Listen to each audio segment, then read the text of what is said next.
আল্লাহ রাব্বুল আলামিন ফরমায় বিসমিল্লাহির রহমানির রহিম ওয়াত-তিন ওয়াজ-যাইতুন ওয়া তুরি সিনিন ওয়া হাদাল বালাদিল আমিন লাকাদ খালাকনাল ইনসানা ফি আহসানি তাকওয়িম। এবার জবান খুলে কখন আল্লাহু আকবার। আল্লাহ রাব্বুল আলামিন এই সূরার ভিতরে আপনার মোর পরিচয় দিয়ে ওয়াত-তিন মানে তিন ফলের কসম, ওয়াজ-যাইতুন মানে যাইতুন গাছের কসম, ওয়া তুরি সিনিন মানে তুর পাহাড়ের কসম, ওয়া হাদাল বালাদিল আমিন মক্কা মদিনার জমিনের কসম খাই আল্লাহ রাব্বুল আলামিন আপনার মোর বারাইতের কথা আপনার মোর পরিচয় দিয়ে কক জোরে জোরে সুবহানাল্লাহ। কি পরিচয় দিয়ে আল্লাহ আপনার মোর পরিচয় দিয়ে কি পরিচয়? অকল মুসলমান নয় রে, একটু কথা কিন্তু বলে যাব। অকল মুসলমানের পরিচয় কিন্তু আল্লাহকে দিয়া নাই, আল্লাহ পুরা কি পুরা ইনসানের পরিচয় দিছে। সেই কারণে লাকাদ খালাকনাল ইনসানা শব্দ ব্যবহার হয়েছে, লাকাদ খালাকনাল মুসলিমা শব্দ ব্যবহার মানে সুবহানাল্লাহ।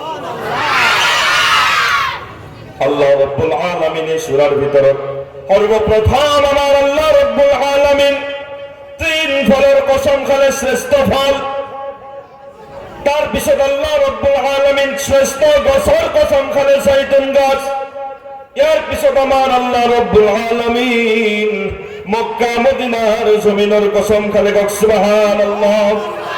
মক্কা মদিনার জমিনের কসম খায় আমার আল্লাহ রাব্বুল আলামিন তুর পাহাড়ের কসম খায় সুবহানাল্লাহ। চারিটা ডাঙর ডাঙর বস্তুর কসম খাইছে।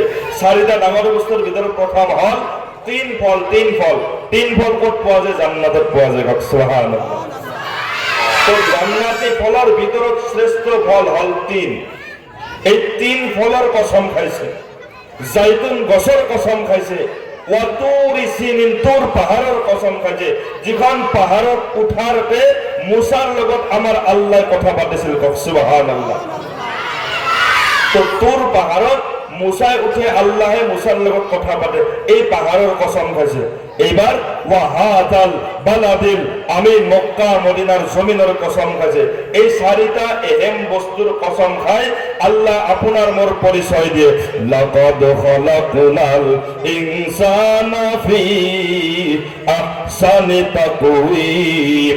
আমি আল্লাহ রাব্বুল আলামিন তিন ফলের কসম খালো, যাইতুন গাছের কসম খালো, তুর পাহাড়ের কসম খালো, মক্কা মদিনার জমিনের কসম খালো। আমি আল্লাহ রাব্বুল আলামিন পুরা কি পুরা মানুষকে সুন্দর যতন চেহারা দিল সুবহানাল্লাহ। কি চেহারা দিছে? সুন্দর যতন চেহারা দি আল্লাহ বানাইছে। অকল খেয়াই নহয় মোর দোস্ত বুজুর্গ, আর আল্লাহ রাব্বুল আলামিন কয় ওয়ালাকাদ কাররামনা বানি আদম। আমি আদমের এক এক সন্তানক আমি সৃষ্টি জীবর ভিতৰত মান আর মর্যাদা দি সৃষ্টি করিছো।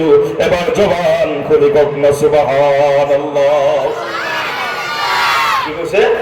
মই অকল সৌন্দৰ্যতম চেহাৰাই নহয়, মই মান আৰু সন্মান দি পৃথিৱীৰ বুকুত আদমৰ আওলাদক সৃষ্টি কৰিছো সুবহানাল্লাহ।